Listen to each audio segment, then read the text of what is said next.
Hozirgi kunda kelin-kuyov sarpolarini qaysi taraf qilyapti? Hech ishingiz tushdimi? Yaqinda bir voqea bo'ldi. Olib chiqishni lozim deb topdim. To'y torti uchun zakaz tushdi.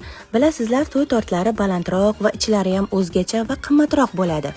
To'y tortini qiz tarafdan zakaz qilishgan edi. Xullas, zakaz bergan qiz tarafimiz, ya'ni onaxon ozgina qiynalganroq ekanlar.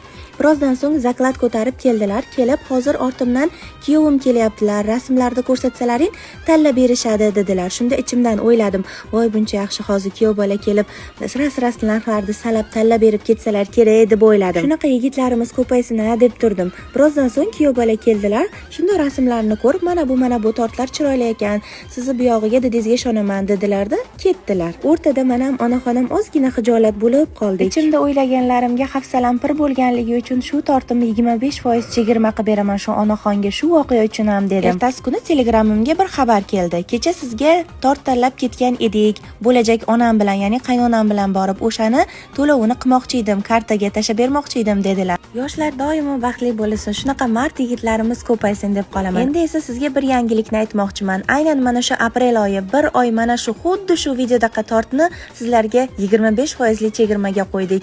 Siz ana shu tortdan zakaz qilib 25% chegirmada xarid qilishingiz mumkin. Faqat bir oy. Bu go'zal chegirmamizdan unumli foydalanib qoling. Shu videodan ko'rib keldik deyishni unutmang.